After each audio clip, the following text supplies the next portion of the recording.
y es un volcán que cuando se reactivará, desaparece la vida en Ecuador, un décimo de Perú y un tercio de Colombia. Hablamos de un volcán que cuando va a ser activo y va a erupcionar de tal forma que mucho material de las partículas de cenizas y otros materiales que se van al aire va a cubrir la atmósfera y tendremos un invierno nuclear, y debido a este volcán ecuatoriano vamos a perder centenares, por no decir más de 500 millones de vidas mundialmente por hambruna, más que todo en los 6 meses siguiendo la gran erupción del Chalupas. No hay ninguna duda que algo grave va a pasar.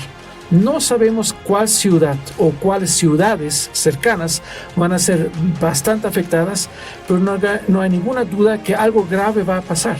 Si pasa esto aquí, mucha gente tiene que dejar su negocio porque se destruyó. Mucha gente va a lamentar la pérdida de sus más queridos, amigos y parientes, familiares. De la parte estadística, no hay ninguna duda que entre 2025 y 2030 va a ocurrir un muy gran tsunami, no un mega tsunami, pero un grande tsunami que puede destruir varios pueblos costeros. Esto está por llegar entre Esmeraldas y Manabí. Y esto también puede pasar cualquier momento en Estados Unidos. En Esmeraldas o en Manabí o en ambos sitios van a destruir ciudades enteras. Trató de sobrevivir, se asfixió, estaba mientras tanto precipitándose de la ceniza. En unos 4 horas todo eso se precipitó, 85 centímetros, y la gente los primeros 10-15 minutos murió. Y lo llamé yo la Pompeya ecuatoriana. Pero hoy en día que sabemos de esta capa de ceniza y de esta capa de paleo tsunami, sabemos que era un complejo evento que ocurrió entonces, y ahora, para que sea claro, que puede pasar cualquier momento hoy en día. ¡Calvo y claro! Teófilos, en los últimos meses, países como Chile, Perú, Ecuador, Colombia, México, entre otros, han experimentado una serie de sismos que han disparado las alertas. Incluso en redes sociales y en algunos medios de comunicación se ha argumentado por parte de incluso algunas autoridades o especialistas que se debe esperar un gran sismo muy pronto. ¿Qué está ocurriendo realmente, Teófilos? ¿A qué se debe tanta recurrencia de sismos relativamente fuertes? ¿Tenemos que preocuparnos u ocuparnos? Mira, la idea es que tenemos una cierta forma de altibajos en sismicidad en diferentes países. Las razones conocemos de dónde proviene el sismo. No veamos a veces la frecuencia bien. ¿Qué quiero decir con esto? Es que tenemos simplemente, como dije antes, altibajos. Sin embargo, estudiando un poquito el pasado, que hemos visto que a veces cuando se aumentan los sismos y la percepción de la gente que algo está pasando más de los otros años, porque esto pasa de década por década una vez que se acumulan, a veces sí es una forma de una percepción de un precursor de algo grande que está por llegar. No olvidaremos que hemos tenido en el pasado muy fuertes, muy poderosos terremotos como esto que ha ocurrido, por ejemplo, en Chile en mayo de 1960, que era un 9.5. Terremoto de Valdivia. De Valdivia, exactamente, donde hasta el curso del río se ha cambiado al contrario, debido a que hubo un cambio del paisaje. Este es un mega evento que ocurrió por 10, casi 15 minutos. En algunas partes se sintió tanto tiempo cuanto aquí, cuando estamos en Quito, por ejemplo. Se sienten por 2-3 segundos y la gente se asusta por cosas pequeñas. Cuanto esto realmente cambió el paisaje. No olvidaremos, si hablamos de grandes eventos, que también hubo algo bastante grande que por casi 6 décadas se consideró el más fuerte terremoto jamás registrado, que era en 31 de enero de 1906 en Esmeraldas. Mucha gente no sabe de esto, esmeraldeños no saben esto. Cuando yo fui allá en el 2006 para conmemorar este evento como científico que yo mismo propuso y organicé, y ejecuté un taller de 3 días, más que todo para autoridades. Las autoridades de Esmeraldas no sabían nada de esto. Y cuando alguien olvida su propia historia, se repite. si es una catástrofe, se repite, porque si no estoy preparado para algo que ya ha ocurrido, para que pueda enfrentarlo en el futuro, voy a tener peores consecuencias en el futuro. Regresando a la pregunta principal, sí puede pasar algo grave. Por mucho tiempo no tenemos algo muy grande, por lo tanto no me sorprendería como científico que de un momento al otro en alguna parte de nuestra región, que es la misma geotécnicamente, que es decir, que tenemos un choque de una placa oceánica contra el continente, que puede ser en este caso 2 diferentes placas oceánicas y 2 diferentes placas continentales, pero el principio es el mismo, que tenemos el choque y por lo tanto tenemos esos tipos de eventos. Pero se aumenta el riesgo diciendo que no tengo solamente una fuente de sismos, pero 2. Aquí en Ecuador, en Colombia, en Venezuela y también en Estados Unidos, excluyendo casi todos los otros países, tenemos una segunda fuente de sismicidad, que es a través que donde 2 placas no se chocan, pero más se tocan y se mueven en direcciones opuestas. Aquí hablamos de las grandes fallas, la más famosa que todos conocen, en toda Latinoamérica conocemos una falla en Estados Unidos, que es la falla San Andrés. Claro. Pero esta es una de las 5 grandes fallas que tenemos en el planeta, pero tenemos solamente una mega falla, y es la mega falla Guayaquil-Caracas, cual cruza nuestro país por completo, también por completo Colombia y una gran parte de Venezuela. Mucha gente no lo sabe. Mucha gente no puede asociar un evento con esta presencia. Por ejemplo, en el caso de Ecuador, teníamos un o un proto Riobamba. Riobamba existía también antes de donde está ahora, y este primer Riobamba se destruyó completamente en 1797 debido a la reactivación de esta mega falla. En el caso de Pelileo Ambato, se destruyó completamente Pelileo, en gran parte de Ambato, con un terremoto a través de esta falla en agosto de 1949. En Quito y en La Tacunga hubo varias veces terremotos con parciales destrucciones de las respectivas ciudades debido de esta mega falla. Y lo mismo para Ibarra, que se destruyó completamente en 1868. Entonces, si sabemos que existen estos terribles eventos catastróficos y todavía en el año 2025 los asociamos por que la gente en ese tiempo eran pecadores, supuestamente, y por lo tanto eran castigo de Dios, si seguimos en esto, no vamos a ser preparados para el siguiente momento catastrófico. No hay ninguna duda que la mega falla va a reactivarse. Puede ser que es en Bogotá, o de nuevo como en los 70s en Caracas, en Venezuela, donde hubo ya destrucción. Se conocen que las capitales de este Gran Colombia eran víctimas de muy fuertes terremotos en los últimos 500 años. Y sabemos a través de nuestra ciencia, es decir, que nosotros vamos al campo y veamos de los depósitos antes de la llegada de los españoles qué ha ocurrido, y podemos encontrar evidencias claras de muy graves terremotos que han ocurrido en nuestro país, en nuestros países. Por lo tanto, cuando tratemos de sistematizarlo, veamos que estamos de verdad delante de muy grandes eventos catastróficos. Puede ser que pasan 5 años más o 50, pero no hay ninguna duda que en esas ciudades principales de la Sierra de Ecuador, de la Sierra de Colombia y también de Venezuela, estos eventos a través de este mega falla van a ser víctimas de proporciones no imaginadas, porque lo que ocurre cuando ocurre entre un 8 y 9 en tierra firme, que no pasa de cada día, esto es algo que la gente no ha visto para poner esto en evidencia para sus siguientes generaciones.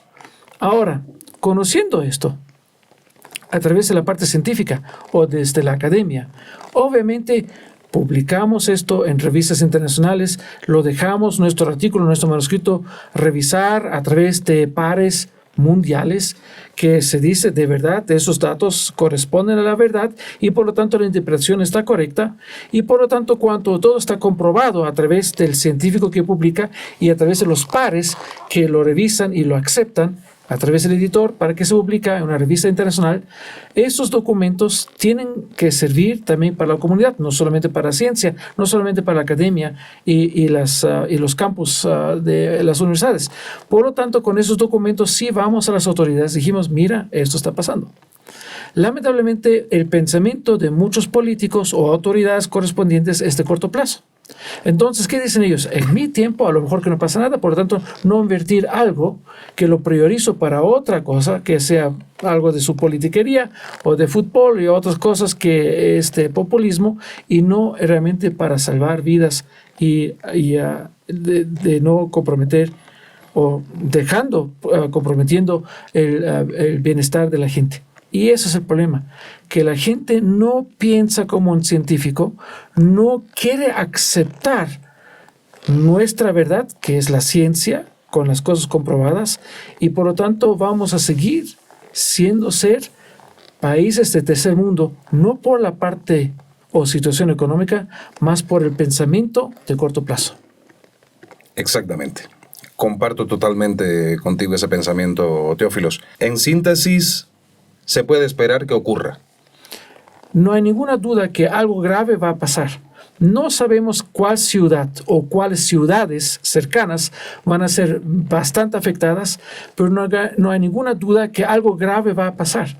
Y estamos esperando. Y a lo mejor que podemos hacer es no solo esperar, reforzar, por ejemplo, edificios. Aprender de los que saben de evacuaciones dónde ir y qué hacer durante mi escape, durante una evacuación. ¿Dónde tenemos sitios seguros? ¿Dónde no debería construir?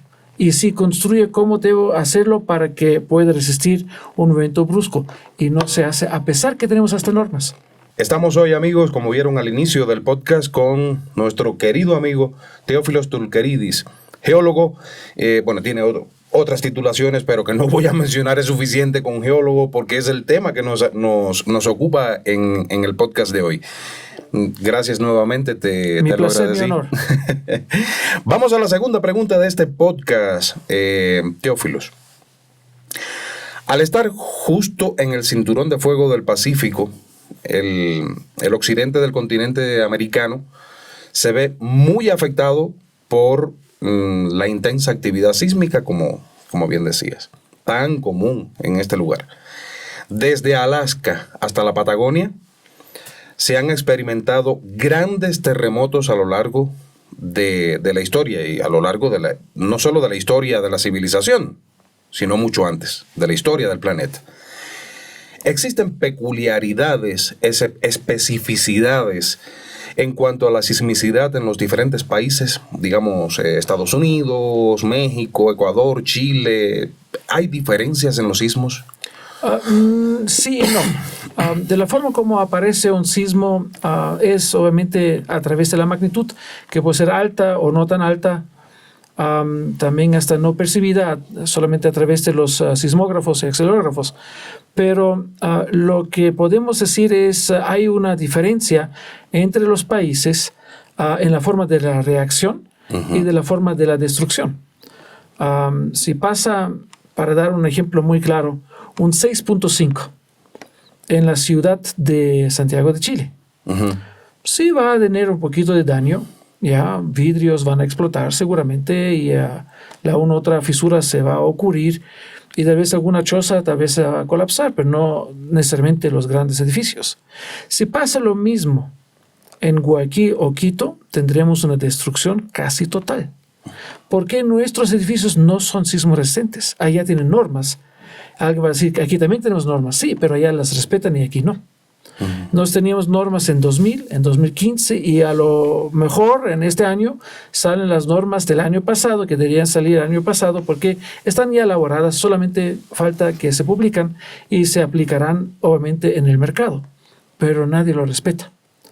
Al contrario, apenas hemos visto a través de esto que es la reconstrucción de Manabí, que fondos se han utilizado para construir algunos edificios, por ejemplo, centros de atención ciudadana que no son sismoresistentes. Entonces me pregunto si el mismo Estado no respeta las normas, ¿qué tenemos que esperar del mercado privado? Y aquí está el problema.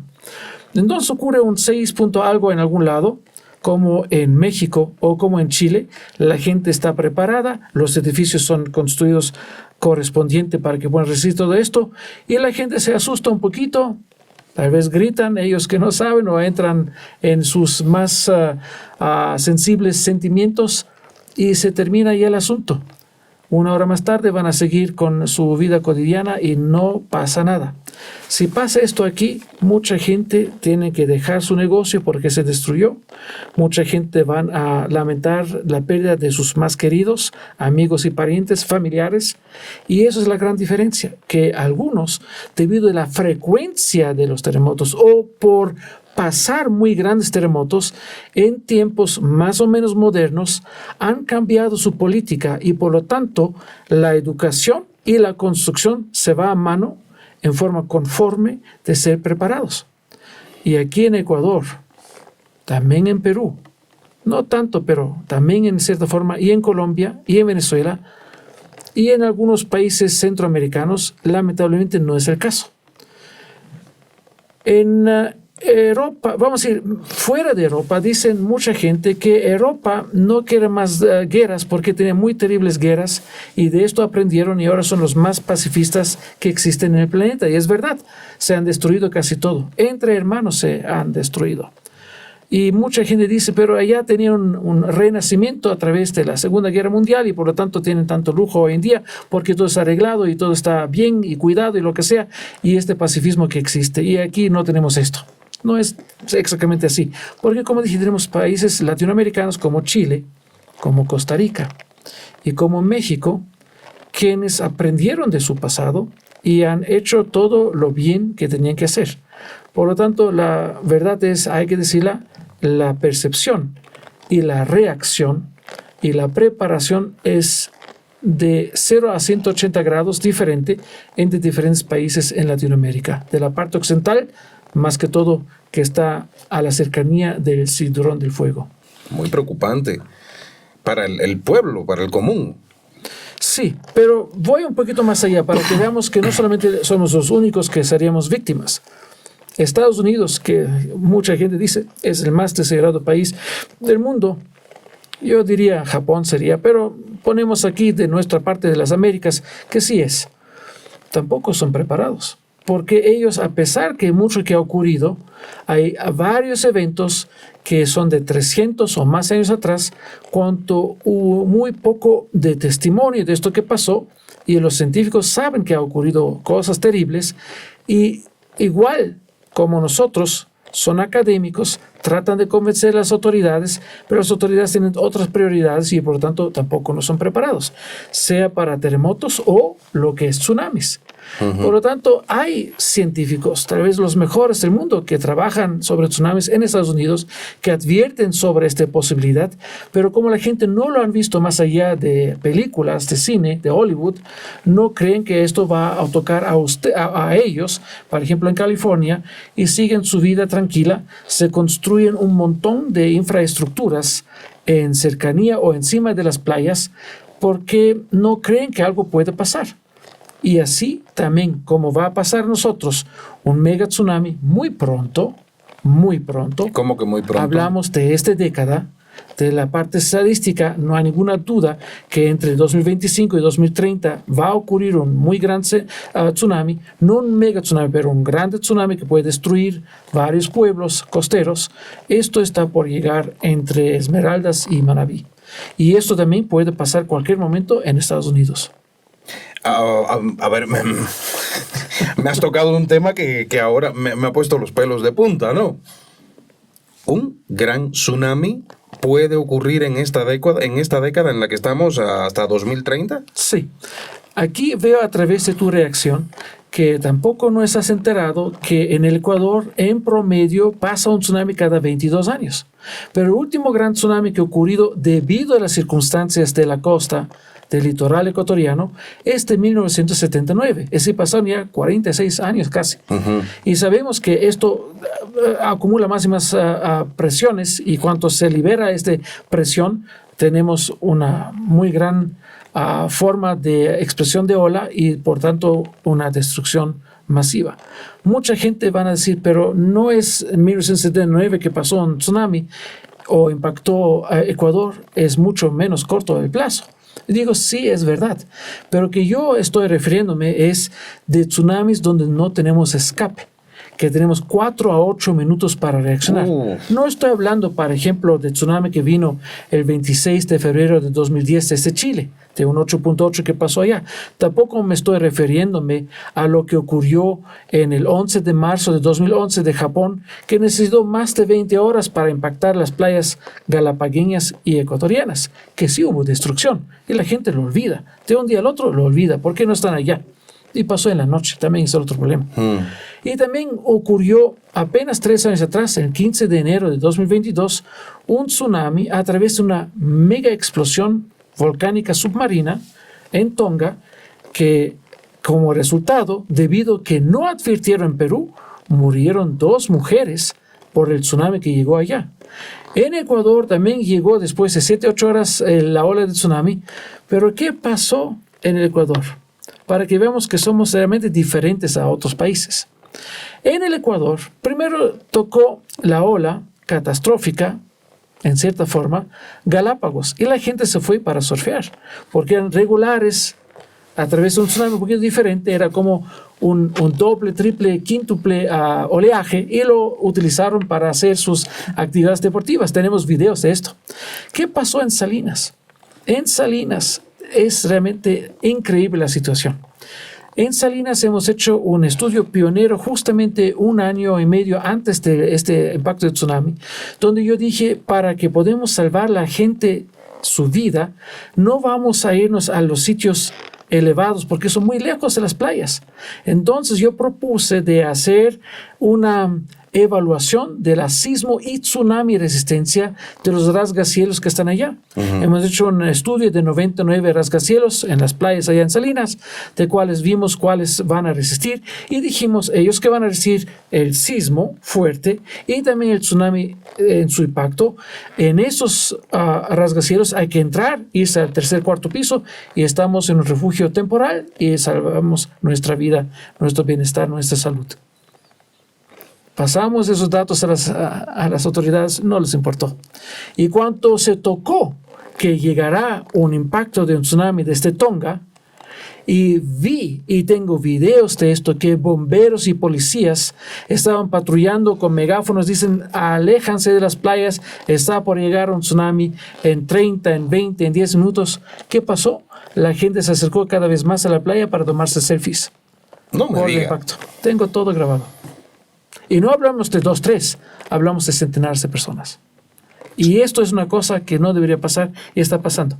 Ahora, como dije que estamos esperando un tsunami, en Esmeraldas o en Manabí o en ambos sitios, van a destruir ciudades enteras. Por ejemplo, una gran parte de Bahía o de San Vicente, que está al lado del puente de las 2 caras. Y otras ciudades o pueblos más que pueden ser afectados. Manta. ¿Pero tan grande va a ser? Más de esto que la gente se piensa que va a pasar. No es solamente que se moja una parte de la playa, se entra hasta se embotella.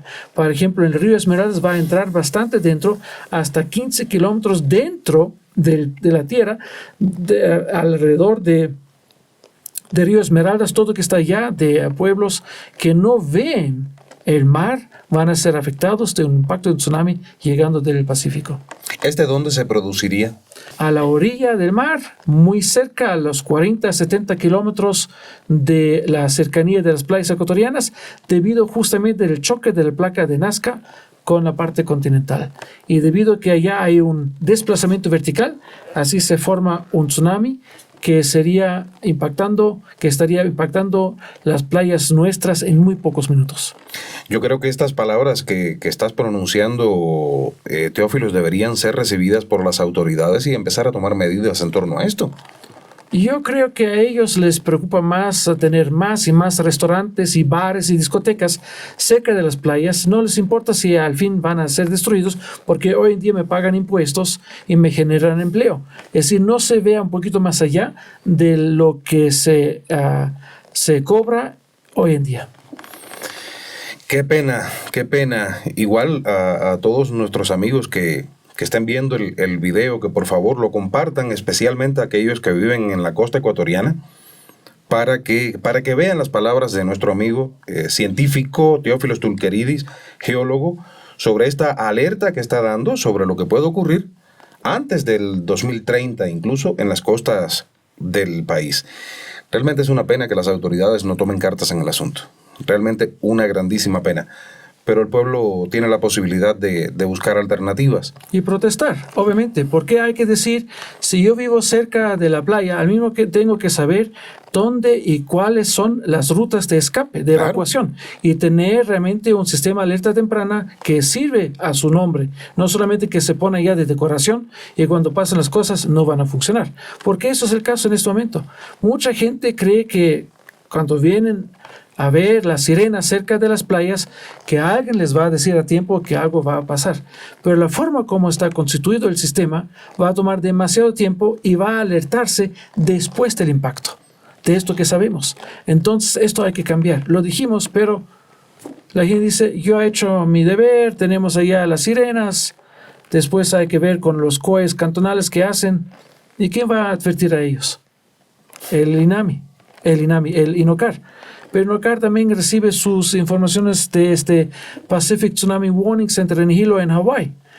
Para los países vecinos van a tener suficiente tiempo para advertirles, pero donde está el impacto mismo, donde pasará realmente el epi y el hipocentro de este tsunami, allá no tendremos suficiente tiempo para advertir a la gente que se vayan a sitios seguros, de indicaciones que a veces son hasta contraproducentes, porque simplemente les llevan a sitios que no son tan seguros. También esto hemos averiguado. Me dejas contrariado con esto, no por ti, sino por lo que tiene detrás todo eso, ¿no? Es horrible, pero esperemos que si alguna autoridad está viendo esto, por favor, tomen cartas en el asunto. Salvemos a personas. No se trata de cumplir los 4 años que tenemos de gobierno. Se trata de tomar medidas a largo plazo. Así es como debemos trabajar para proteger a quienes vienen después. No importa la tendencia política, no importa cómo piensa el otro. Lo importante es salvar al pueblo, a ese que precisamente pone los votos en las urnas. Es Vox Populi, Teófilo, que los terremotos pueden activar volcanes, incluso que se consideran inactivos, volcanes que se consideran inactivos. Científicamente, ¿esto es cierto y hay evidencias de ello, de que terremotos han activado volcanes? Sí, está comprobado. Tenemos el famoso caso. En estadística, sabemos que cada 100 actividades volcánicas, una se ha hecho a través de actividad sísmica. Una muy famosa ha ocurrido en 1991, lo recuerdo muy bien. Estaba estudiando, estaba en mi doctorado casi en ese tiempo. Y ha ocurrido un muy fuerte sismo de 7.1 en Filipinas. Y por lo tanto, un volcán que se creía montaña más que volcán y extinto más que activo, se renació, se reactivó y hubo una muy fuerte erupción. La segunda más fuerte del siglo pasado. En 1912, en Alaska, a través del volcán Katmai, era la más fuerte del siglo pasado. La segunda era en el Pinatubo, en Filipinas, en 1991. Entonces, cuando ocurrió todo esto, tanta ceniza se fue al espacio, a nuestra atmósfera, que hoy día que estamos tan preocupados que hasta el fin del siglo tendremos 1 o 2 grados más de temperatura globalmente hablando, un grado se bajó al año siguiente a través de una sola explosión. Hubo el Servicio Geológico de Estados Unidos, que estaba en cierta forma comprometido de ayudar a la gente en Filipinas para evacuar de la cercanía del volcán, y lamentablemente igual murieron 2,000 personas a través de flujos de lodo que ocurrieron a través de la ceniza que se manifestó en las faldas del volcán. Llegó un monzón, llegaron muy fuertes lluvias, tomaron ceniza suelta, les llevaron a sitios muy lejanos, y así la gente abajo de esos deslaves murieron, ¿no? Más de 2,000 personas. Y esto era a través de un pronóstico bastante bueno, que el volcán va a erupcionar, que va a ser grande. Igual 2,000 personas murieron. Entonces sabemos a través de este y también de otros volcanes que cuando ocurre un muy fuerte terremoto, esto abre en cierta forma el camino de magma, le facilita el ascenso y cuando se asciende el magma puede reaparecer o reactivarse un volcán que parecía antes tal vez hasta extinto. Y esto es que ocurrió en Pinatubo y también en otros volcanes.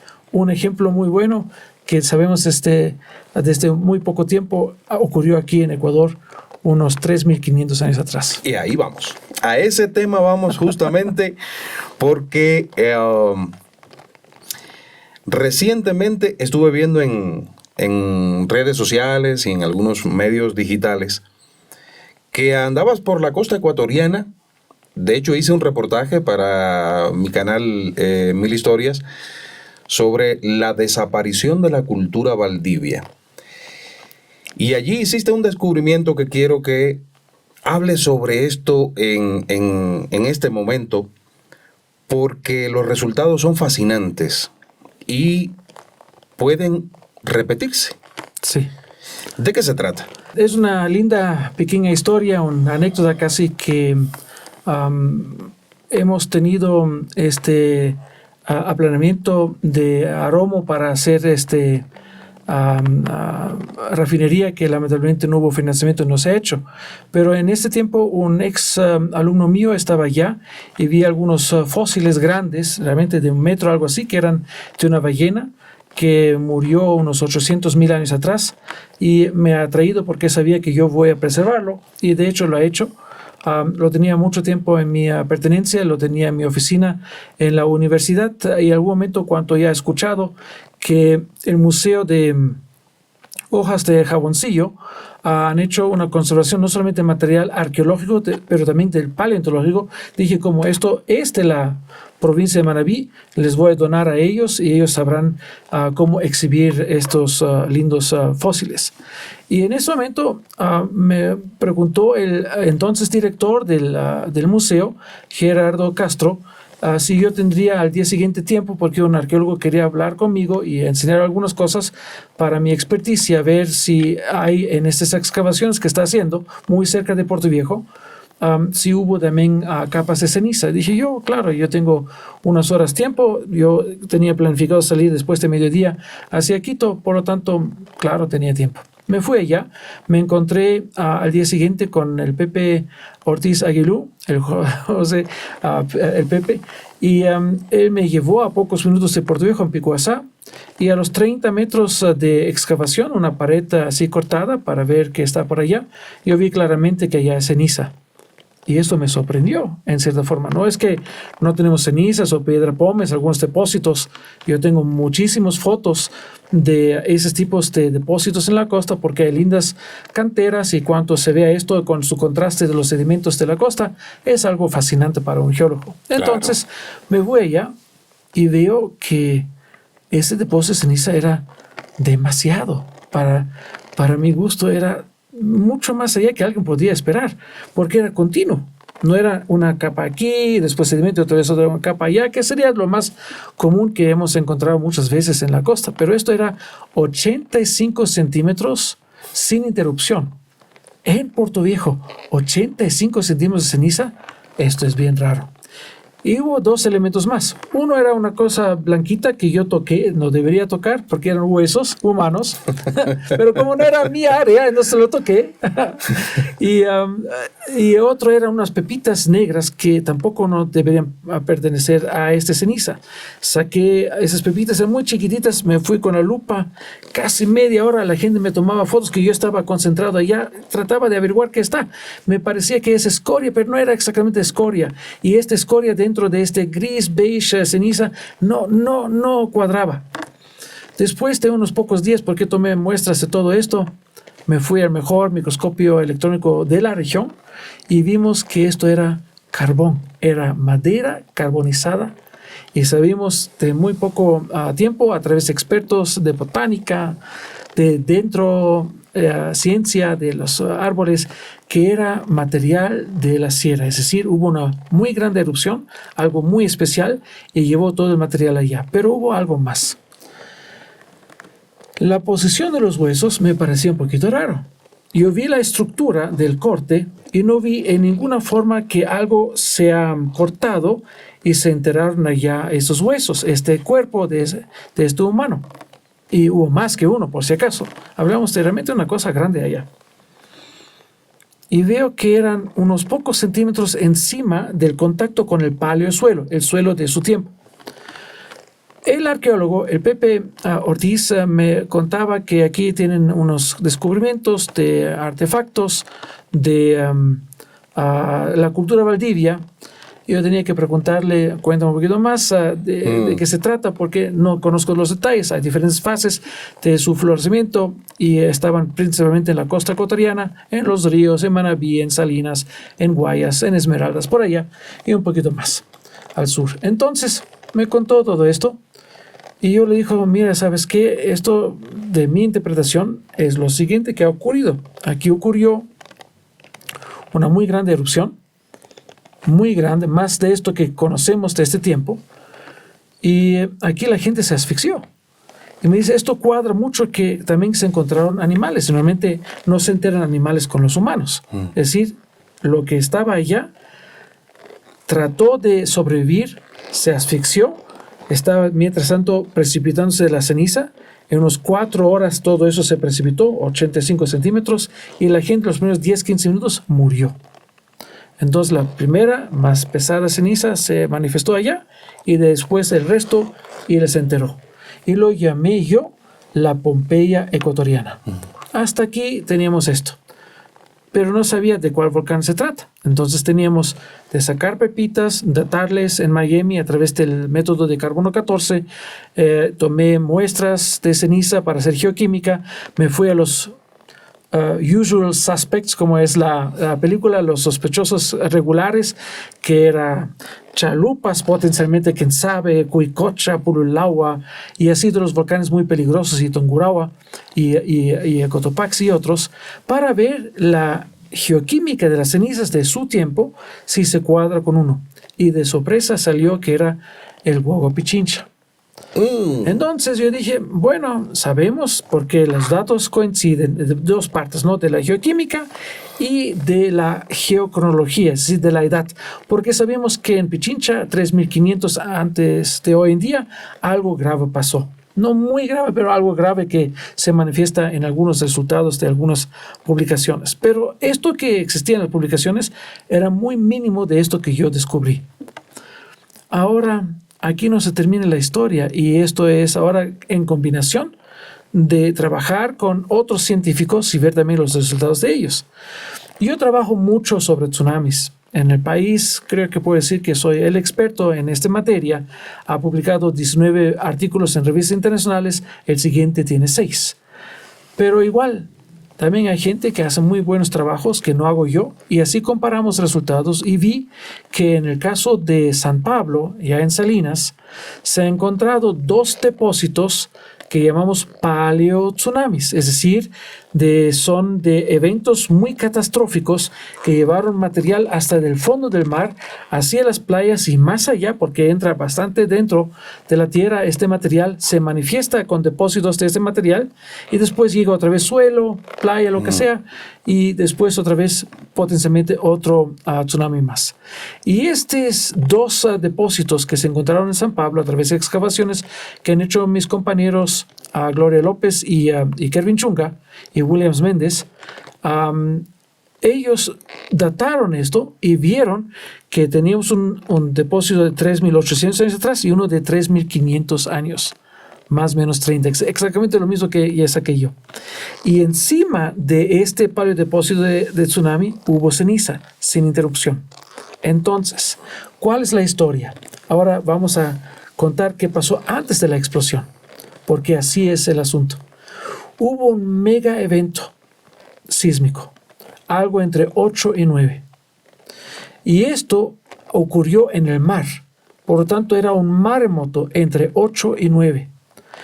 Llevó de generar un enorme tsunami que llegó centenares de metros dentro de la tierra. Lo sabemos porque el mar en ese tiempo era mucho más bajo que el nivel del mar de hoy en día. Claro. Y todo lo que estamos encontrando es bastante dentro. Imagínate que en el tiempo que teníamos el mar más bajo, qué grande era la ola para transportar material del fondo del mar hacia tanta lejanía. Y esto es un triple mega evento. El terremoto, maremoto, el tsunami que mató la gente de tiempo Valdivia que trabajaban o vivían cerca de las playas, y debido a este enorme sacudimiento el volcán colapsó, y con este colapso hubo este enorme ola de ceniza que se dirigió al suroccidente. Hablamos de los 85 centímetros que se manifiestan cerca de Puerto Viejo a 225 kilómetros del volcán. Por lo tanto, el evento lo clasifiqué con el índice de explosividad volcánica como un 6, que tenemos muy pocos 6 en la historia de todo el Ecuador.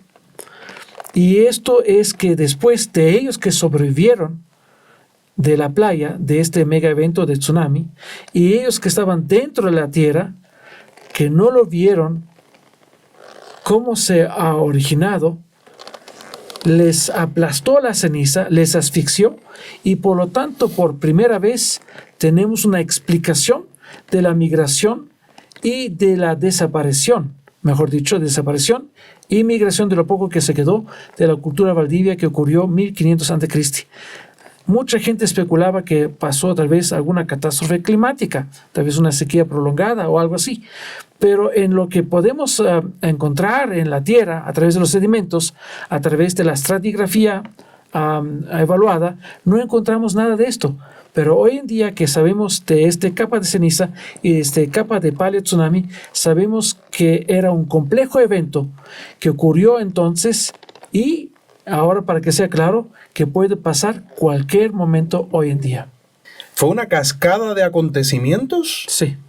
Te salvaste de una, pero lo que se estaba preparando era peor. Sí, es como la historia que parece chistosa y no es nada, ningún chiste, porque hablamos de tragedias humanas, que recuerdo en unos 15, 16 años atrás hubo un bastante grande sacudimiento, era un 5 punto algo en México, y gente que entraron en pánico, salieron del edificio, cruzan la vía, y como el carro que está en movimiento no siente nada de terremoto, les atropelló.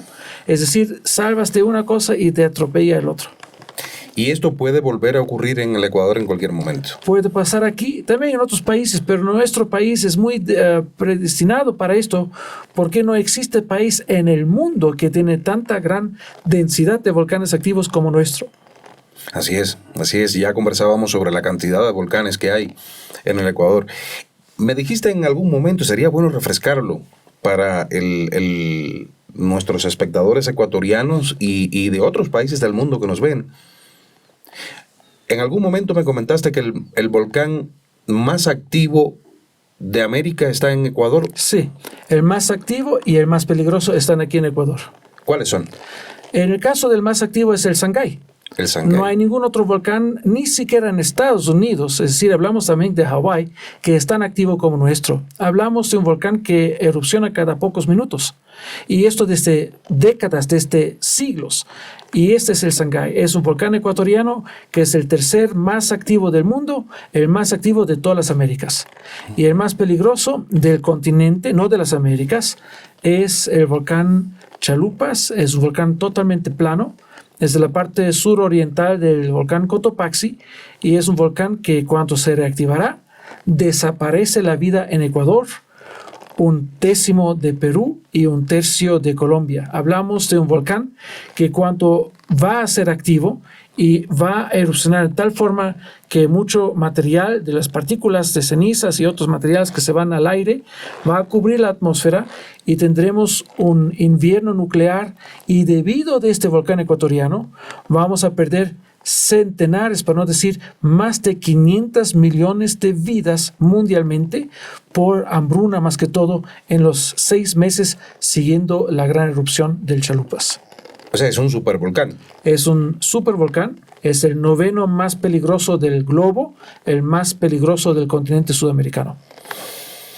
¿Cuándo puede ocurrir una explosión como esa para a ver si me da tiempo a alejarme, hermano? No hay mucho tiempo, no se ha estudiado esto en detalle, pero hay muy poco tiempo. Por lo tanto, alguien que trata con 150 kilómetros de escapar de Quito hacia la costa, también en la costa se va a llegar la ceniza en muy poco tiempo y va a aplastarle y asfixiarle allá. Para que tenemos una idea de cuánto ceniza estamos hablando, que cuando hubo la última gran erupción del Chalupas, hemos calibrado esto en la costa, por ejemplo, cerca de Manta y en San Vicente, que tenemos allá 3 metros de esa ceniza. 211.000 años atrás. Lo único positivo en esta historia es que más peligroso que su volcán, menos recurrente es su actividad. Por lo tanto, pueden pasar 30 o 50.000 años hasta que tendremos de nuevo esta actividad, a menos que no pasa algún terremoto y lo reactiva en la otra forma, ¿no? Claro. No de la parte propia de cámara de magma, más que un empujón a través de la tectónica. Y analizando ahora con sentido de la lógica, comentabas que se puede esperar en cualquier momento un evento sísmico fuerte, muy fuerte. Si lo unimos a esta posibilidad de que un sismo puede reactivar un volcán, que ocurra ese evento tan fuerte puede provocar que no ocurra, por favor, que se active el Chalupas. Podría ocurrir. Podría ocurrir, no podemos descartarlo en ninguna forma. En ciencia todo ocurre así, por las probabilidades de que ocurra, ¿no? Es increíble, es increíble. A mí me encanta conversar contigo, Teófilos. Me encanta conversar contigo y me encanta que estas conversaciones lleguen a tantas personas, porque es pura educación. Es aprender para saber vivir con todo aquello que nos rodea, que tanto peligro significa para nosotros, para la especie humana, pero que además es tan hermoso, porque es hermosísimo ver un volcán en erupción, pero bien de lejitos, no de cerca. Ahora, mencionaste hace un ratito que el volcán, que muy probablemente haya extinguido entre comillas, extinguido, porque no sabemos si hubo tal vez alguna migración posterior. Sí, hubo una migración hacia Perú, pero mucha gente aquí murieron debido a estos eventos, sí. Ya. Ahora, la desaparición de la cultura Valdivia provocada primero por el tsunami, el gran tsunami, y posteriormente, de inmediato, el volcán, y fue el Guagua Pichincha. Sí. Sabemos que el Guagua Pichincha, 99-2000, tuvo una erupción que fue más bien un escape de cenizas, gases o algo así, ¿no? Y sabemos que en estos momentos el volcán Pichincha está presentando una actividad, cierta actividad. ¿Qué pasa con el Guagua Pichincha? Bueno, empezando en 98 teníamos pequeñas erupciones freáticas en el Pichincha y eso se culminó al fin a una semana de alerta naranja. Cuando no pasó nada, era el momento de inflación de un domo y la gente no sabía exactamente cómo interpretarlo. Yo dije que hay que subir a alerta roja y lo bajaron de alerta naranja hacia alerta amarilla justamente el día antes de la gran explosión, pero no que era linda. Hablamos del lunes 4 de octubre de 99, cuando se bajó de la alerta de naranja a amarilla, y la gente me criticó porque yo pedía alerta roja, pero limitándola al volcán, no para la ciudad. En el martes 5 de octubre, tipo 2 de la tarde, un día un poquito nublado, hubo una muy gran erupción. La ciudad se cubrió con ceniza. Yo mismo feliz de la vida porque dijimos que así sean las cosas que van a pasar, del comportamiento del domo más que todo. Yo salí para tomar muestras de ceniza, tenía en ese tiempo lentes de contacto, entró porque era la erupción bastante fuerte, también cuarzo que era como vidrio y fragmentado, y me cortó partes del ojo, esto pasó. De la córnea. Sí, y después ha hecho la cirugía debido de este evento del 5 de octubre. Al día siguiente no hubo clases, ni escuela ni universidad, era una aparición de casi como una ciudad de Egipto, que era todo cubierto con una pequeña fina capa de ceniza, y las autoridades, a través de los expertos, entre comillas, tenían la recomendación no limpiar con agua, porque en base de esto que dijeron ellos, que era ceniza más agua igual a concreto armado, y dije, esto no es verdad. Un estudiante de primer semestre sabe que esto no va a pasar, pero lo dijeron. Y los mismos inadecuadamente expresados pseudocientíficos dijeron en la tarde, cuando empezó a llover, que bendición de San Pedro que nos limpia la ciudad de la ceniza con agua, ¿no? Es una cosa que claramente la ciudadanía se dio cuenta que ellos no tienen idea, y ellos lideraban la crisis volcánica. Al día siguiente yo estaba en TC Televisión, daba tal vez la peor entrevista de mi vida, porque la señora insistía que esto es por fin del milenio que está pasando. Yo dije, no, esto también el próximo milenio va a pasar, y no quería dejar insistiendo a esto, y dije, hasta aquí llegamos. Y nomás salgo del estudio. En ese momento teníamos este hongo maravilloso de la explosión de un hongo atómico, y esto era lleno de vapor más que de ceniza. Teníamos menos de 5% de ceniza. Esto ocurrió en plena alerta amarilla, un volcán totalmente accesible al lado de la capital de los ecuatorianos, con muchos instrumentos. Igual no sabían interpretar bien el asunto. Y les pregunto ahora, si no sabían interpretar, entonces, ¿creen que ellos aprendieron algo desde entonces? No. La crisis del Tungurahua, la crisis del Cotopaxi, todo en la misma base de desconocimiento. Y por lo tanto, estoy siempre preocupado. Y gente dice que yo critico el Instituto Geofísico. No, yo critico las malas interpretaciones. Y siempre estoy diciendo, tenemos algunos expertos en el país, ¿por qué no trabajamos juntos para dar un mejor criterio a las autoridades y también a la población? Porque por algo hemos estudiado. Cuando alguien está en un sitio, no ha cambiado su sitio, y dice, yo siempre estaba aquí y sé qué pasa con mi volcán, dicen hasta mi volcán, ¿ya? Yo digo, no es así. Tienes que irte a otro lado comparando resultados, volcanes, comportamientos, y allá saber cómo aplicar ese conocimiento a tu volcán, si quieres así. Por lo tanto, cuanto ahora dicen los mismos, lamentablemente siempre, que se van por una casual visita al Pichincha el 15 de mayo y dicen, ahora tenemos más fumarola, más gas que antes. Yo digo, pero ¿no viste qué pasó la semana anterior? Y 6 meses antes, y 1 año antes, y 2 años antes, y 1 década antes. Se va como novato, porque eran algunos novatos incluidos aquí, y dicen, wow, esto es mucho. Debe ser mucho más que antes. Pero ¿sabes qué era antes? ¿Conoces la historia? ¿Has medido antes? No. Entonces han dado un criterio y una recomendación, una prohibición de acercarse al volcán Pichincha, cuanto la Secretaría de Riesgos lo ha hecho ya el año pasado. Y ellos dan este tipo de criterio. Y yo dije esto desde décadas, no debería acercarse nadie, ni siquiera los supuestamente expertos, a las fumarolas, porque no es un chiste de estar en un volumen alto de estos gases potencialmente letales sin la instrumentación y sin las mascarillas correspondientes. Y se ve claramente que algunos se acercan sin las mascarillas adecuadas. Entonces, no es ninguna novedad que tenemos mucho gas, pero no es que tenemos más actividad que antes, es la misma como antes. Por lo tanto, yo estoy diciendo que esto es inventado. Inventado de decir que tenemos más peligrosidad en este volcán que tenemos anteriormente. No es verdad.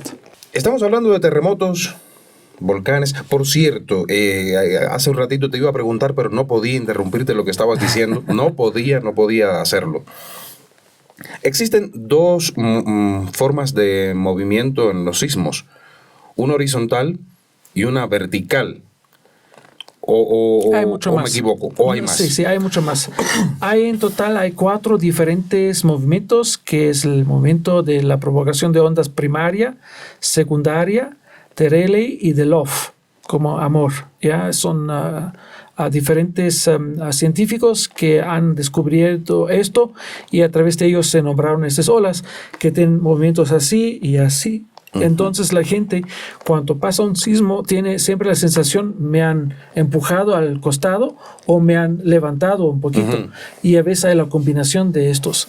En el caso de la onda primaria, es una onda más de propagación del inicio de un sismo, cual no lleva ninguna destrucción.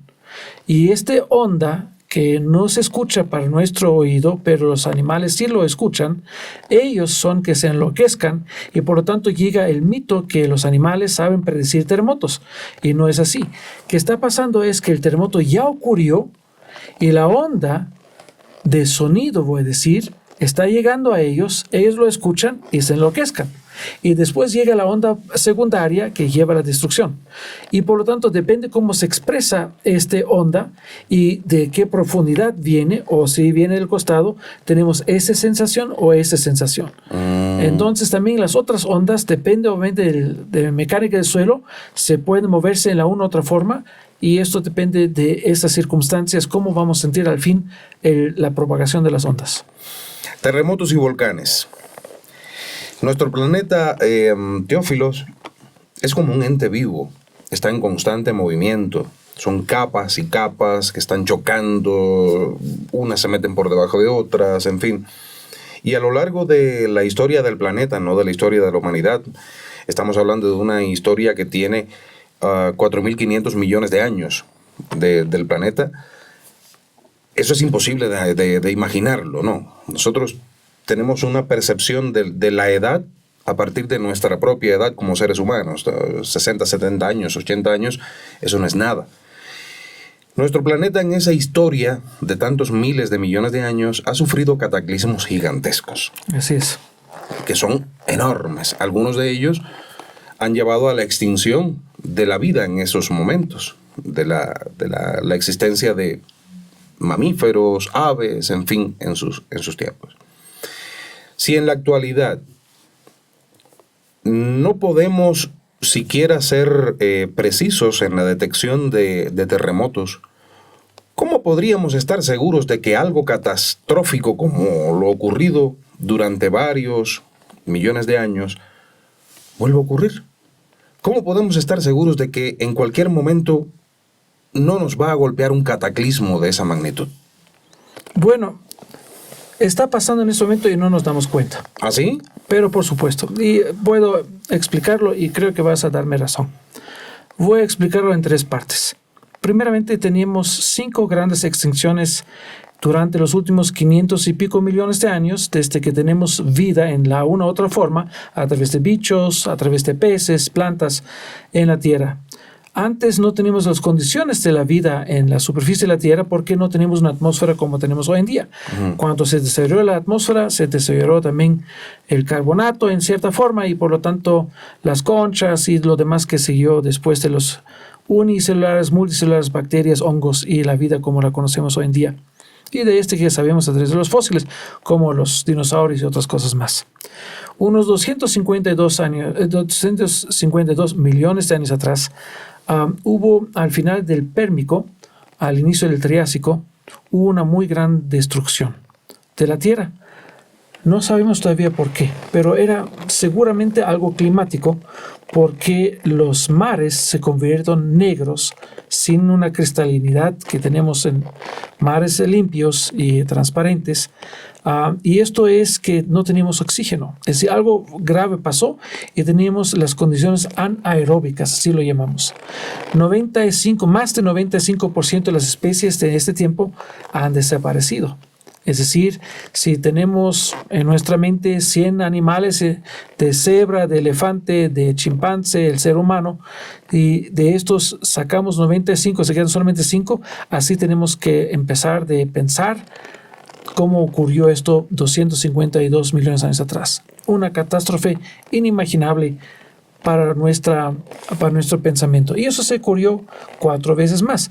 La última vez, de esto creo que mucha gente sabe un poquito, porque lo asocia con el impacto de un asteroide en México por Yucatán, exactamente unos 65 millones atrás.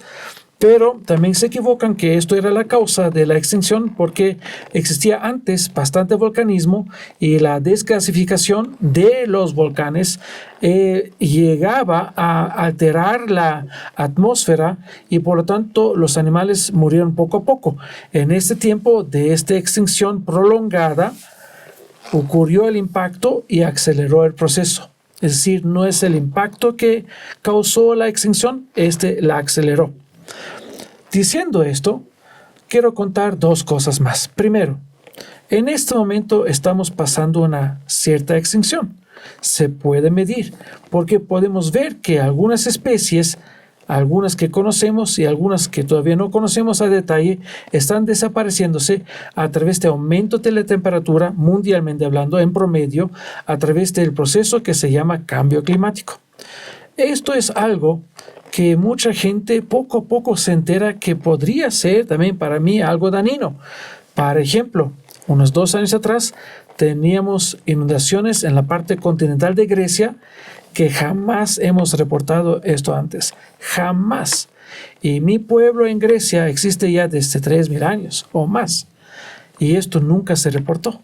Hubo una forma de huracán, una acumulación muy especial, una forma de tornado también al mismo tiempo, y esto ocurrió ya. En varias partes del mundo donde hay desierto está empezando a veces de llover y salen plantas que jamás la gente que vive allá décadas y siglos ha visto. Este tipo de cambio climático poco a poco nos cambia también a nosotros. Para algunos es un beneficio, para otros es una catástrofe, pero mucha gente no lo vea porque está dentro del problema y no vea desde afuera hacia su situación. Por ejemplo, se aumentan las temperaturas y para algunos dicen que bien que no tenemos tanto frío en Friobama, por ejemplo, y se disfruta un poquito el calor, el sol, pero al mismo tiempo tenemos la migración de vectores de enfermedades. Es decir, donde no tenemos mosquitos anófeles de malaria, de dengue, de zika, ahora llegan allá a esos sitios esos problemas. Donde se contamina el agua no se puede purificar solito, al menos no en corto tiempo. Entonces el más importante recurso nuestro desaparece. Hay varias lagunas que ya han desaparecido. Hay partes de mares, porque se llama el mar Cáspico, que está desapareciéndose. Hablamos de contaminaciones de sitios donde la gente vive de esta laguna y a pesar que lo contaminan, y se mueren por esto, siguen haciéndolo porque no vean más allá de su pulgar y quieren tapar el sol con el pulgar. Y esto es una cosa que yo explico en la siguiente forma. Hago unos experimentos muy sencillos con mis alumnos en varias clases en cuales les digo, vamos a decir que en nuestro patio trasero tenemos una pequeña lagunita artificial y tiene, para decir algo, me invento 100 metros cuadrados. De un día al otro ocurre una rosa de la laguna, que es una planta que tiene realmente una hoja bastante grande y tiene una rosa en la mitad y al momento está así como erigida y después está así acostada. Esas son cosas que aparecen, no hay ningún problema y es algo lindo. Pero al mismo tiempo está tapando la superficie de la laguna y también en la laguna tenemos vida. Y les digo lo siguiente, vamos a decir que planta se propaga porque tiene una hoja muy grande de 1 metro cuadrado, ¿ya? En promedio, cada semana por una más. Es decir, que tenemos el doble en la segunda semana y 4 plantas en 2 semanas y así sigue la aritmética. Y les pregunto, ¿en qué semana van a reaccionar? Porque cuando está cubierta la laguna, toda la vida que está allá va a desaparecer, porque es exactamente esto, no tienen acceso a luz, se pone sin oxígeno todo esto y la gente que vive allá dentro de esa lagunita artificial van a desaparecer, van a extinguirse. Y hacen el cálculo y dicen, aquí tengo en la séptima semana creo que es 64 metros cuadrados y en la octava se cubre todo, entonces en la séptima tengo que hacer algo.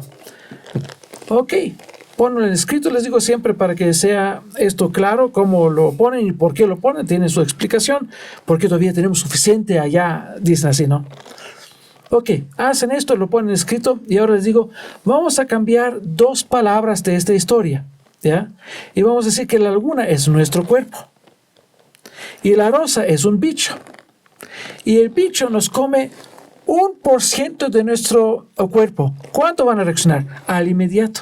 Pero por supuesto, no voy a esperar hasta que tengo solamente los ojos y un parte de gramos de cerebro. Así tenemos que pensar, cuando aparecen los problemas hay que extinguirlos desde la raíz. Pero nosotros estamos esperando y esperando.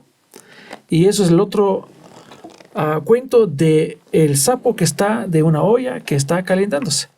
Si lo calientas muy lentamente, se queda allá y muere. Pero si lo pones en uno que está bien caliente, va a saltar tanto hasta que se puede sobrevivir, salir de allá. Claro. Y nosotros somos el sapo en una olla que se calienta lentamente. Estamos ya en una extinción masiva y no nos damos cuenta. Preocupante. Totalmente, pero así somos los humanos, fatales en nuestras decisiones. Sí. Totalmente. Somos, hoy en la mañana entrevistaba a un amigo genetista, a César Paz y Miño. Conozco, Claro. era antes de la UDLA. Sí, sí. Claro, él te dejó saludos, de hecho. Muchas gracias, saludos de mi parte también, cuando los vea. Estábamos aquí, justamente, me trajo su libro. Aquí está. Me trajo su libro, interesantísimo, que de paso le digo a nuestros amigos que lo pueden adquirir en la UTE, en la librería de la UTE acá en Ecuador, y también de manera online. Los rostros del genoma, pinturas de enfermedades genéticas. Maravilloso libro, ya empecé a leerlo.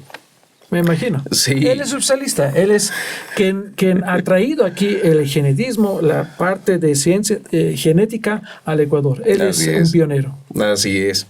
Y estábamos conversando, le comenté de hecho que en la tarde te iba a entrevistar a ti.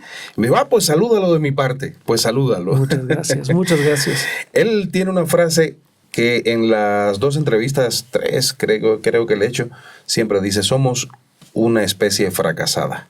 Es verdad. En fin, la argumentó, y tus argumentos ahora tienen la solidez suficiente como para que nos hagamos un llamado a la conciencia y tomemos medidas como especie, ya no como partidos o gobiernos o qué sé yo, sino como especies, porque si no, ¿dónde vamos a parar? Imagínate. La hipótesis siluriana, Teófilos, propuesta por los científicos Adam Frank y Gavin Smith. A ver, el nombre de hipótesis siluriana no tiene nada que ver con el periodo silúrico. Simplemente por la película le pusieron ese nombre. La película plantea que pudiera haber existido en la Tierra hace miles o millones de años, en nuestro planeta Tierra, alguna civilización avanzada que desapareció, y que debido a la acumulación de sedimentos o incluso por el deterioro de sus cuerpos, sus estructuras, en fin, ahora es imposible encontrarlas, o no es tan fácil encontrarlas. Desde el punto de vista de las ciencias, de la geología en este caso, ¿existe alguna posible evidencia de algo que haya ocurrido hace miles, millones de años, como que nos lleven a pensar que esta hipótesis siluriana pueda ser cierta? Yo diría que yo creo que sí que está cierta, pero lo voy a argumentar de forma diferente. Independiente de los resultados que llevaron a esta hipótesis siluriana, quiero manifestar que muchos años atrás, debido a que estaba fascinado de un artículo que leí, y justamente era el tiempo que estamos escribiendo un libro en la Universidad de San Francisco de Quito, que lo vendimos después a los alumnos, que se llama The Big Bang a Dolly, es decir, de lo inicio de todo hacia la clonación de esta oveja. Teníamos varios artículos de física, de biología, de geología, de todo esto. Yo tenía 2 artículos. Uno era la geodinámica, cómo funciona la geodinámica en el país, no solamente en el país, pero especialmente en el país, que se mueven las placas, que tenemos capas y cómo se creó en cierta forma la Tierra. También tenía un artículo de escribir que se llamaba algunas teorías sobre el origen de la vida.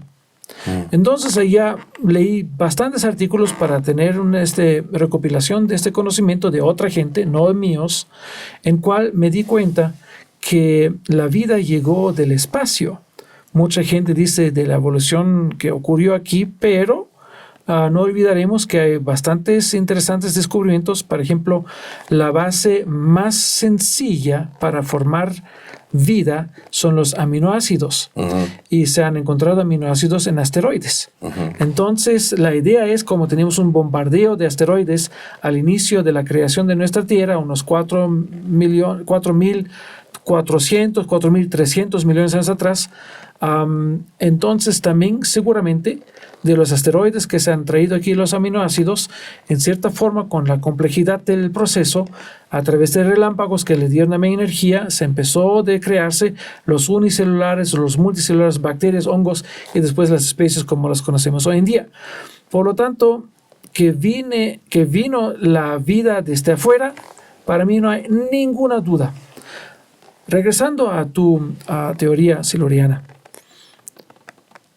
todos ellos o aquellos que en cierta forma se ocupan un poquito de ver de los descubrimientos en la astronomía más que todo y vean cuántas galaxias, cuántos trillones de galaxias tenemos, y viendo cada rato, porque es así prácticamente semanalmente, encontramos nuevos exoplanetas, que significa que tenemos planetas muy similar de esto que tenemos aquí en nuestro sistema solar, más que todo entre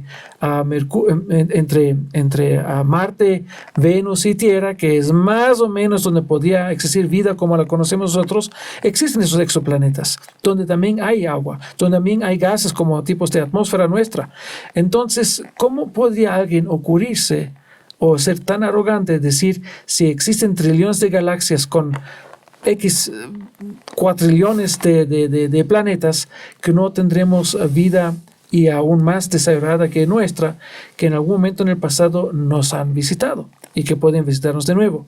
No quiero referirme en ninguna forma de las películas de Hollywood, más que todo en el pensamiento y en la estadística, en la probabilidad que existe vida fuera de nuestro sistema solar y también mucho más avanzada que tenemos hoy en día con nosotros.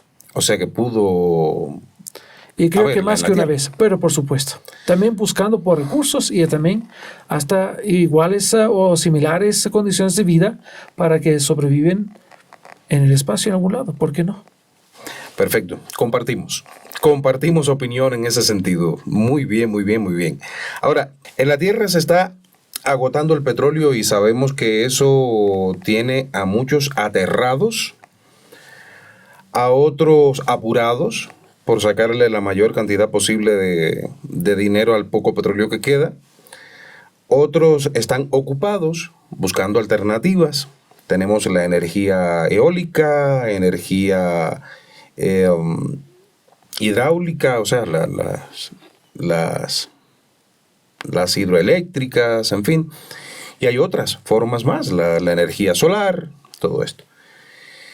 Pero ya tenemos experiencias, por ejemplo, aquí en el Ecuador, de que si no llueve, estás fregado. No vas a tener energía eléctrica. Hay una energía que yo todavía no logro entender, y por eso quiero preguntarte, que es la energía geotérmica. Sin embargo, esa energía geotérmica no se está utilizando, al menos aquí en el Ecuador. Y creo que en el mundo en muy pocos lugares se esté utilizando. Creo yo, no, al menos hasta donde yo he llegado en conocimiento sobre ello. ¿De qué se trata la energía geotérmica y de qué depende que esa energía tenga uso, que la utilicemos y se acaben los apagones y que los países se desarrollen de esa manera? El Ecuador, por ejemplo, y que no haya más apagones. Voy a empezar con la segunda o última pregunta, que es ¿de qué depende? De la política, porque el potencial sí lo tenemos. Unos 40 y pico años atrás existía una compañía en el Ecuador, cual ha hecho muy grandes estudios sobre el potencial de energía geotérmica, esto desapareció. Y en el gobierno de Rafael Correa se tomaron los estudios, se afinaron a más detalles y se averiguó dónde podemos utilizar este tipo de energía de los volcanes. No todos los volcanes son prestos para esto. Necesitamos fallas geológicas, tenemos de tener un poquito de una constelación específica de agua, también subterráneo. Y la idea es tener un alto calor cerca de un volcán, bombear agua de un lado con tubos y sacarlo de otro lado calentado. Y esta transformación de agua fría hacia el vapor de agua, es que forma la energía geotérmica. Para que sea claro, tenemos al mínimo 10 diferentes sitios donde puede implementarse la geotermia o una planta geotérmica en el Ecuador, de cuales por primera vez en la historia del Ecuador una se implementa justamente en el norte del país, en Chachimbiro, para ellos que conocen las aguas termales, allá cerca a través de una cooperación japonesa-ecuatoriana. Por unos 43 millones de dólares se implementa la primera planta en Ecuador. ¿Se está implementando? Sí, en este momento. Es fantástico. Obviamente no hay que presionar demasiado. Es un buen primer paso, vamos a decirlo así. Yo de mi parte quiero 10 de una vez. Claro. ¿Por qué no? ¿Y por qué no poner 3 mismo allá en ese sitio? Porque al lado de una puedes hacer otra, como sea. La fuente geotérmica es la más limpia forma de generar energía y la más eficiente que existe. Mucho más allá de eólica, mucho más allá de hidroeléctrica y también de la parte de solar. En este caso, simplemente se utilizó otra y otra vez el mismo recurso. Solamente se bombea el agua, sale con vapor, bombea agua, se va el vapor. Y en este caso hablamos de, en el peor momento, la eficiencia sería de una planta geotérmica 98%, mientras una hidroeléctrica en su mejor momento, que no pasa casi nunca, es de 40%. Una diferencia abismal. Y este tipo de generación de energía no tiene ninguna dependencia de las condiciones climáticas. Puede llover, podemos tener sequía, podemos tener nieve en la superficie de la Tierra, encima de la planta misma, igual se va a generarse geotermia. Son más de 30 países que utilizan esta forma de generación de energía, que es limpia, como dije, y muchas cosas al lado de la planta pueden generarse. Criaderos de truchas, invernaderos y tantas cosas más. Y realmente es una maravilla.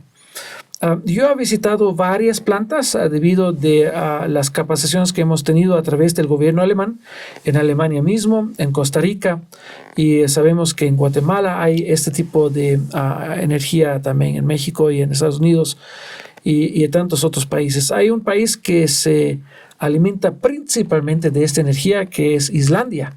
Uh-huh. Y creo que nadie diría que Islandia es un país que contamina, al contrario, son muy ecologistas, todos ellos que viven allá, y teniendo tantas ventajas a través de esta energía, es un ejemplo también por seguir aquí en el Ecuador. Tenemos pronto la primera planta, ojalá que se siga esto. Se escogió Chachimbiro, que es el segundo a tercer puesto del más grande potencial por megavatios, que llega a unos 100 megavatios. También tenemos en Tufiño, cerca de los volcanes Chiles y Cerro Negro de Mayashker, cual es parte o flanco norte, pertenece ya a Colombia. Allá tenemos un otro muy buen sitio, y el mejor sitio es el Chalupas. En el Chalupas tenemos casi 3 veces el potencial de esos primeros mencionados sitios, que hablamos de unos 256 megavatios potenciales, y es una región bastante desierta. Imagínate que se pone ya una planta y a poco tiempo de una parte que era desierto, tenemos plantas invernaderas y energía para varias provincias.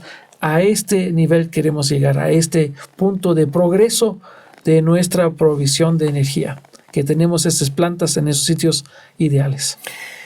Estupendo. Y esto que acabas de decir, de que ya se está fabricando esta planta, es una muy buena noticia. Es una buena noticia. Esto ha hecho el actual gobierno en su primera parte a través de Daniel Noboa.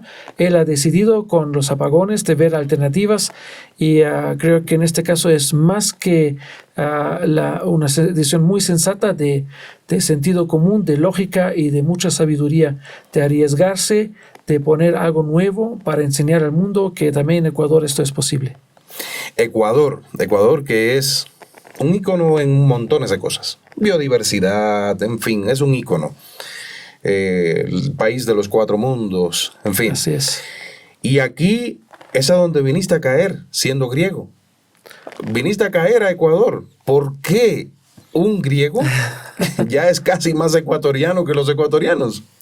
Bueno, coincidencia, como pasan las cosas y de las decisiones humanas que uno toma debido que sigue simplemente su corazón. En mi caso, por dos razones. Yo vino a Ecuador a través de Brasil, un amigo mío francés que estaba aquí a través del IRD, antes que se llamaba Orstom, tenía problemas con los suelos volcánicos en el páramo.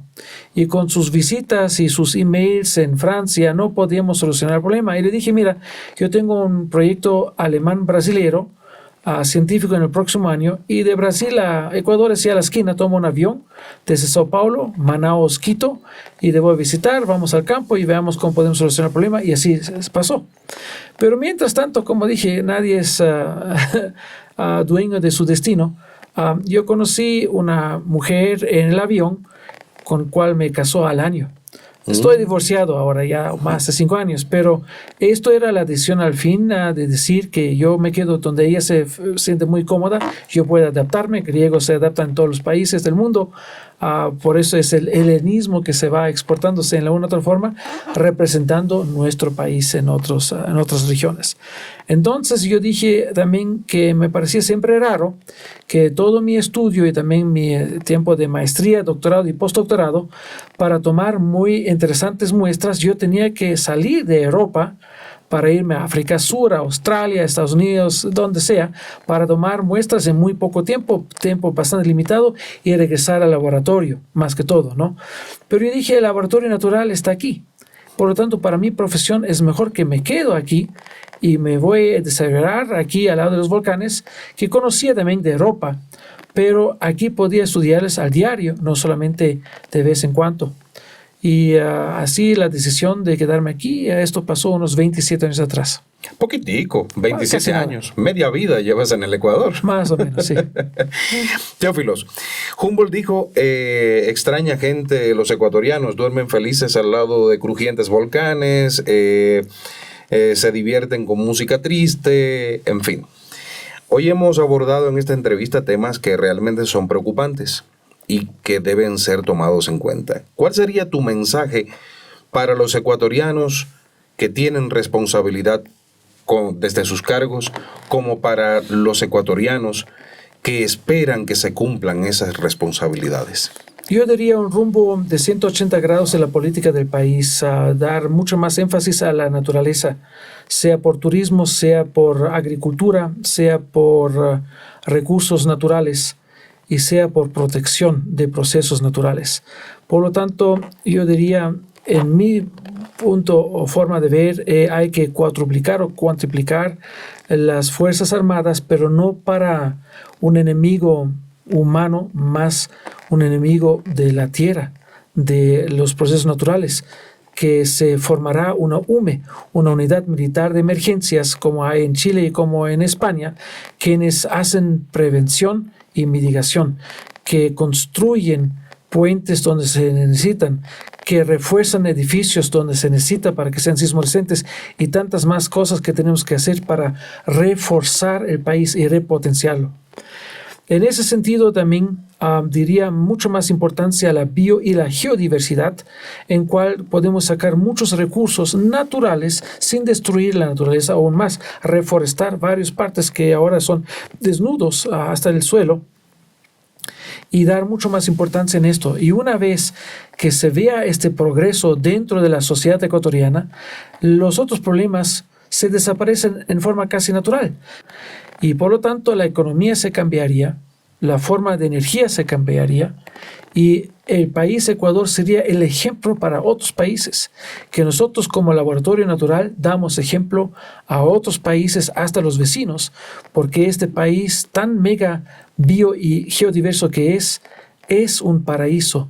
Solamente la gente que vive aquí no lo vea. Teófilos, muchísimas gracias nuevamente. Espero poder tener la oportunidad de entrevistarte próximamente sobre otros temas tan fascinantes como estos que siempre abordas y de los que eres un gran experto. Te admiro, te quiero nuevamente en nuestro podcast. Te agradezco infinitamente tu voluntad de que hayas venido. Anteriormente te contacté, pero estabas por Grecia y bueno, ya hasta que regresaste y pudimos hacerlo. Qué bueno que estés en Ecuador. Qué bueno que estés Muchas en Ecuador, gracias. que le abras los ojos a la gente con tus experiencias, con tus conocimientos. Y qué bueno que tengas esa disposición para hacerlo público, para que tus conocimientos lleguen a las grandes masas. Ese es el verdadero valor del ser humano. Guardar los conocimientos para sí. ¿Quién eres? Hay que difundir el conocimiento. Por lo tanto, para mí es realmente un honor estar en tu podcast porque yo sé que mucha gente va a escuchar y verlo. Y como se dice, si salvamos una vida, salvamos todo el mundo. Y si de esto que hemos dicho alguien hace algo que es la diferencia, el grano de la diferencia, hemos salvado el mundo. Y lo Así es. hemos hecho a través de tu podcast. Muchas gracias, muchas gracias. Teófilos Dulqueridis en Calvo y Claro Podcast. Y a ustedes, como siempre les digo, sean buenos. Calvo y claro.